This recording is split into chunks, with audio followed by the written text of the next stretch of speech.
He went in a vehicle, reached to turn the ignition off, and accidentally shot Colten. Tonight, the guilty verdict of Gerald Stanley is still setting in at Red Pheasant Cree Nation, the home community of the late Colten Boushie. There are a lot better ways to determine partiality or bias than looking at a person's skin. And so, let's change it. Meanwhile, in Ottawa, the discussion has only begun about how the case was handled.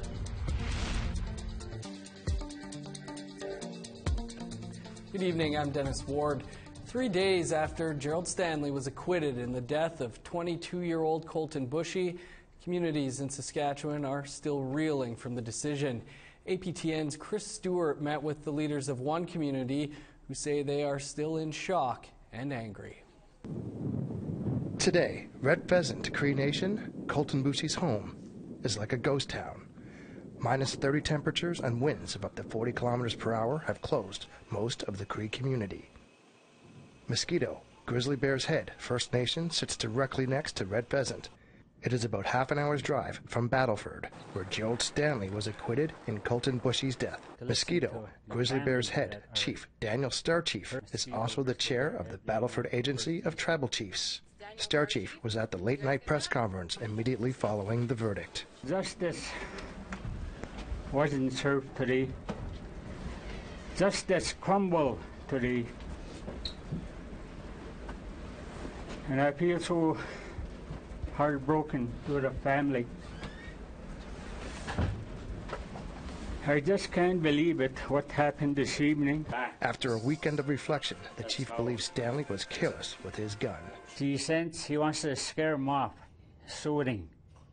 Okay?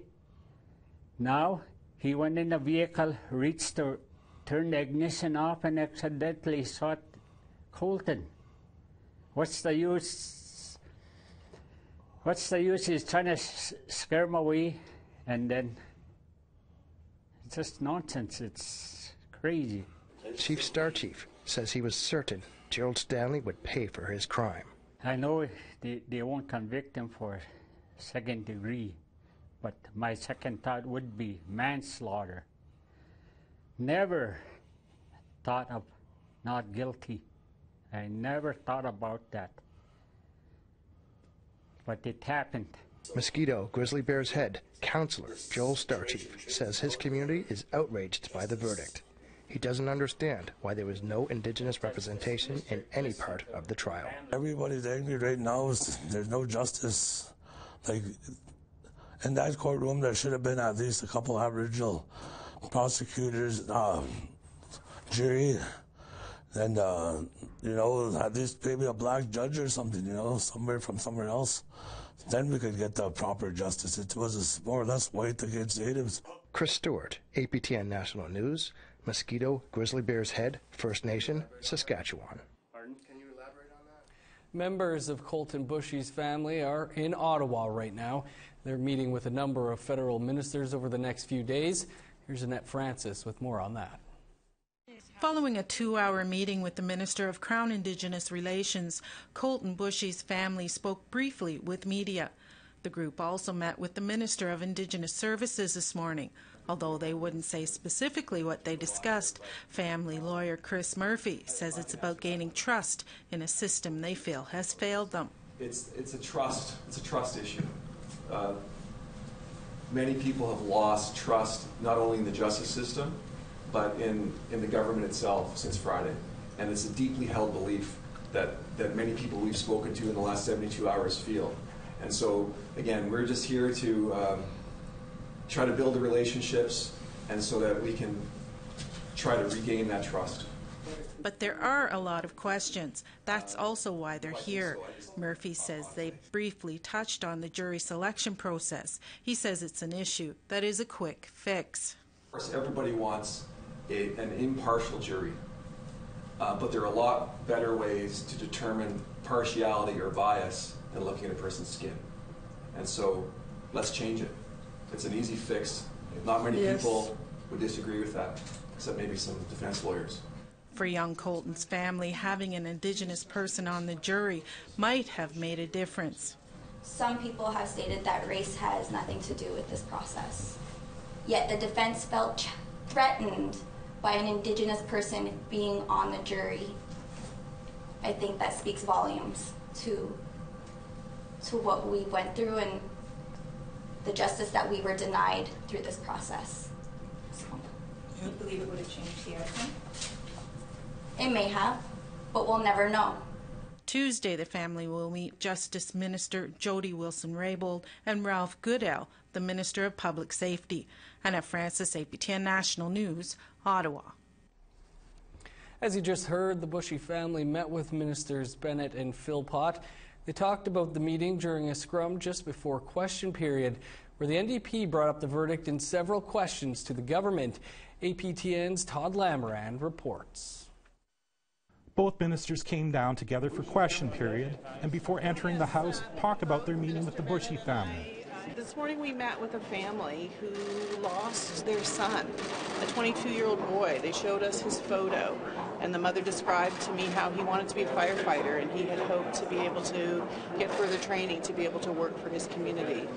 Indigenous Crown Relations Minister Carolyn Bennett said the meeting wasn't just about the verdict. They were being grilled as though not as family of victims, but as though they were the cause, and that is, I think, what people need to understand, that they want, like the families of missing and murdered Indigenous women and girls, they want concrete measures to make sure this doesn't happen to other families. NDP MP Georgina Jollybaugh asked Justice Minister Jody Wilson-Raybould about one of those concrete measures during question period. What is this government doing to address the underrepresentation of Indigenous peoples on Canadian jurors? In terms of the underrepresentation of Indigenous peoples on juries, this is something that I have had conversations about with my colleagues across the way. We'll continue to have these conversations, benefiting from former Supreme Court of Canada justices who have weighed in on this issue. Minister Raybould also promised to do better. And to say for all individuals, not just the Boushie family, for all individuals that feel compromised in the criminal justice system, that I hear their voices, that we have to do better, and that's what we're committed to ensuring. NDP MP Charlie Angus questioned the Prime Minister, calling the verdict a failed judicial system within 150 years of broken promises. What steps will he take to reassure the Boushie family and Indigenous youth across this country that justice will be made real for Colten Boushie? The Honourable Prime Minister. Mr. Speaker, our thoughts, of course, are with the family and friends of Colten Boushie. While it would be completely inappropriate to comment on the specifics of this case, we understand that there are systemic issues in our criminal justice system that we must address. Federation of Sovereign Indigenous Nations Chief Bobby Cameron will be in Ottawa from Saskatchewan, where he will hold a press conference tomorrow morning. Todd Lamoran, APTN National News, Ottawa. And Bobby Cameron, who is chief of the Federation of Sovereign Indigenous Nations, a group that represents 74 First Nations chiefs in Saskatchewan, is joining us now from Saskatoon. Chief Cameron, thanks for taking the time to join us. What are your hopes for the meetings with the federal government? Well, our priority and the family's priority, first and foremost, the family, right? That their voices are being heard, but more importantly, implementation, direction, action in what the family's putting forth. So obviously, the appeal to happen here in Saskatchewan, but in the bigger picture, that there's some serious changes to this flawed justice system that we now live in, that we now live with. Serious changes. Chief Cameron, are there any plans to meet with the Premier of Saskatchewan or Saskatchewan Justice Minister? Yeah, there is. We are actually meeting them today at 3 p.m. Saskatchewan time. The Justice Minister, the Attorney General of Saskatchewan, Premier Scott Moe. We have the First Nation Métis Relation Minister, Warren Kading, and also the Deputy Premier, Lord Wyant. So we're going to be pressuring and doing our best to advocate for what the family is wanting and requesting, and that's an appeal. Chief Cameron, you're talking about changes, and there's been a lot said of the need for action and not talk. What does that action, those changes, look like to you? Well, I mean, the idea the jury selection process, more diversity to sit on the jury selection, the Crown prosecutor's role, the implementation of what each First Nation and what each family recommends. What we're saying is, to all the viewers out there, all the First Nation people, your concerns and, more importantly, your recommendations. How can we strengthen this justice system to reflect our First Nation needs, our First Nation requirements? Please send us your ideas, your input. We as leaders are the voice. We will take the strong recommendations coming from all the grassroots people who have dealt with and experienced traumatizing times within the justice system. Chief Cameron, what are your thoughts on the reaction over the weekend to the verdict? You know, for many of us across these ancestral lands, across our inheritance treaty rights lands, it was one of shock. For many of us, it was like losing a loved one. It hurt so bad. We were in denial. We were in shock. We couldn't believe how this jury could find this man not guilty. Accident or not, a young boy was killed in his yard. How does one accidentally walk over to the storage shed, accidentally grab the gun, accidentally walk back to the SUV, accidentally point the gun at his head, and then accidentally press the trigger? How does one do that? Like, come on, there was outright lies in that court system. It was sickening and disgusting to witness. Chief Cameron, we're going to have to leave it there, but thanks for taking the time to speak with us today. Yeah, thank you very much. There were numerous rallies over the weekend calling for justice for Colten Boushie. We'll take you to a few of them after the break.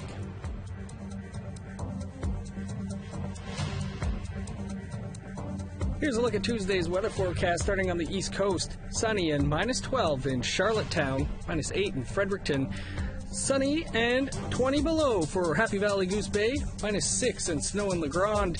Sunny and -9 in Val d'Or and Quebec City, -16 in Sept-Île, -6 in Windsor, Sarnia, London and Sault Ste. Marie. 1 degree cooler for Wawa, Timmins and Kapuskasing. In northern Manitoba, cloudy and -9 in Thompson and Island Lake. -7 in Brandon, Gimli Harbor and Barons River, where snow is on the way. In Saskatchewan, -1 in Regina, Saskatoon and North Battleford. +1 for Meadow Lake. -1 on Tuesday in Buffalo Narrows.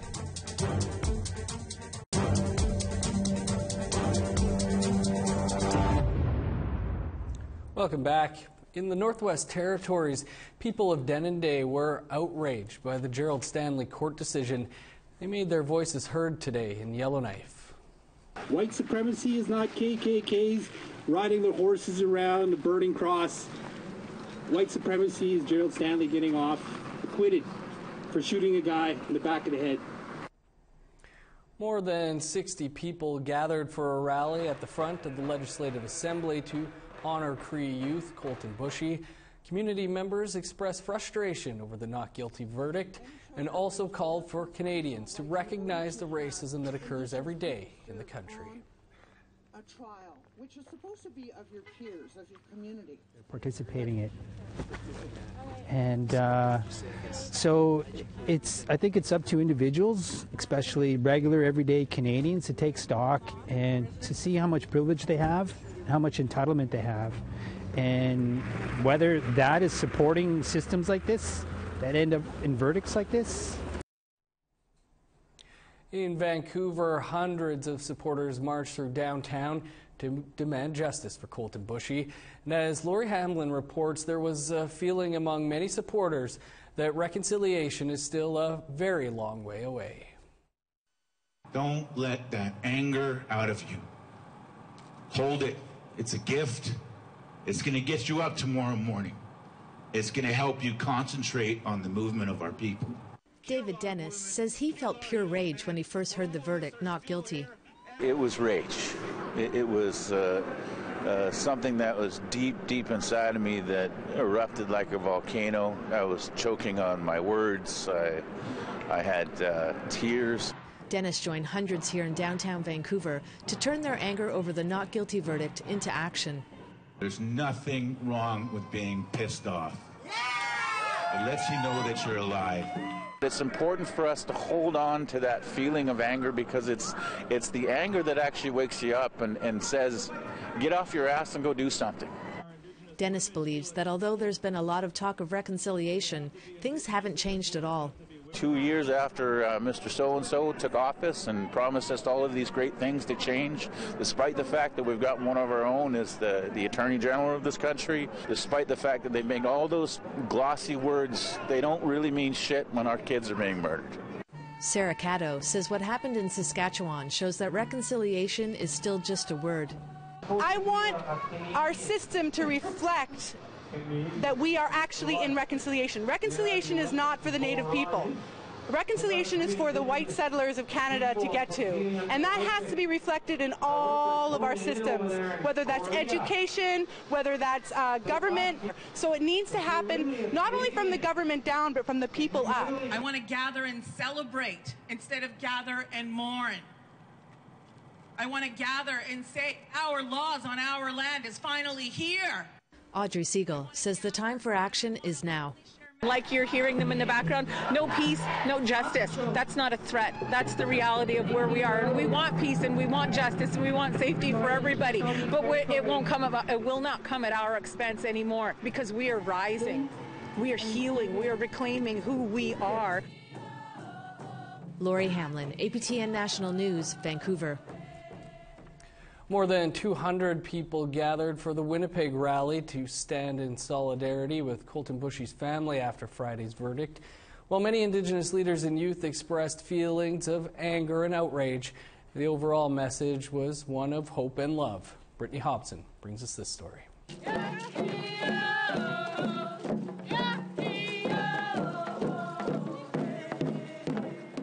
Cold wind and frigid temperatures didn't stop hundreds from marching in Winnipeg to show their support for the family of Colten Boushie.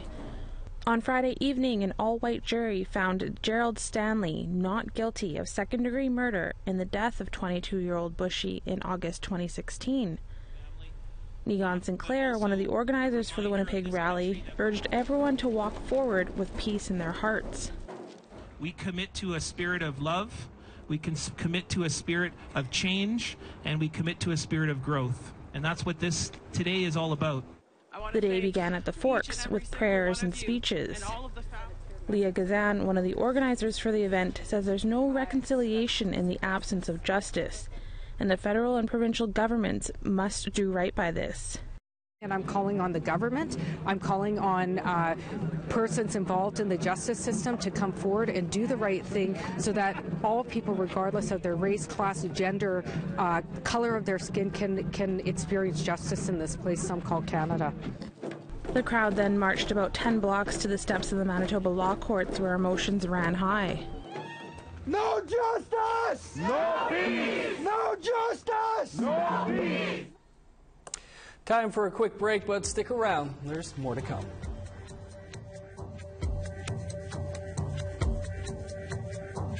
Here's the rest of Tuesday's weather forecast, picking back up in a cloudy northern Alberta, +1 in Grand Prairie and Peace River. Warm in southern Alberta, +4 in Calgary, +5 in Lethbridge. A wet day on the west coast, +6 in Victoria and Tofino, +6 in Sandspit and Prince Rupert, +2 in Smithers. In Yukon, -19 in Old Crow, -5 in Whitehorse. Over to NWT, 15 below in Wrigley, -6 in Fort Liard. Sunny and -32 in Sax Harbor, -31 under the sun in Polituck. Even cooler in Nunavut, -40 in Repulse Bay, -36 in Cambridge Bay, -42 in Igloolik, -45 on Tuesday in Joe Haven.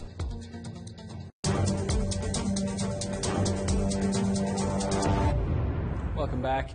People in Thunder Bay showed their support for the Boushie family this weekend. Many of those attending the Saturday night vigil found themselves asking what the verdict means for justice in their city. APTN's Willow Fiddler has more. Joined thousands of others from across the country questioning the justice system after Friday night's not guilty verdict in the Gerald Stanley trial. Justice does not look like what happened.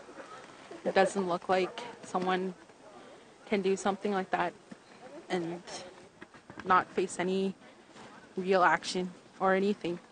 You know, that's what it doesn't look like. Jana Ray Yerksa helped coordinate the vigil in Thunder Bay. Like many others, she said she was angered and shocked by the verdict. I think because Thunder Bay is not that much different than what happened in Saskatchewan. A year ago, Barbara Kentner was hit with a trailer hitch. At the root of all of this, like with Colten Boushie, with Barbara Kentner, is the anti-Indigenous racism that feeds that violence and the justification for the violence against Indigenous people. Barbara Kentner died as a result of her injuries from that trailer hitch attack. 18-year-old Braden Boushie was charged with second-degree murder. Julian Faulkner is a lawyer with offices in Toronto and Thunder Bay. He says the Stanley trial was skewed from the beginning. The situation of a non-representative jury, the situation of the process that led to that jury, ultimately, in my view, doomed the nature of the trial. A lawyer's right to what's called a peremptory challenge allows counsel to object to a potential juror without giving a reason. The Boushie family spoke about how difficult it was to watch the defense challenge every visible Indigenous person during jury selection. Faulkner said the system is set up for these situations. Is when you have the failure to really make the jury representative because of the challenges that already exist with such a large judicial district and the disenfranchisement, the alienation of First Nations from the justice system. When you combine that with a system that allows for arbitrary removal of potential jurors, well, this is what you get. You get a skewed jury and you get results that people don't trust. The case against Braden Boushie for the second-degree murder charge in the death of Barbara Kentner has yet to be tried in court, but one thing is clear in Thunder Bay: people want to see justice. Justice looks like the end of justifying Indigenous death. Justice looks like where we don't need to worry about asking for help or walking down the street because we are brown, because we are Indigenous people. A preliminary hearing for Boushie's case could be set on Friday. Willow Fiddler, APTN National News, Thunder Bay. That's your APTN National News for this Monday. For news anytime, including much more on the Gerald Stanley verdict and the reaction to it, visit our website, aptnnews.ca. I'm Dennis Ward. Have a great night. We'll see you back here tomorrow.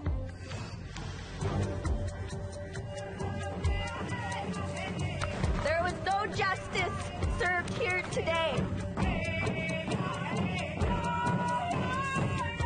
What would you do if that was your child? What would you expect if that was your child?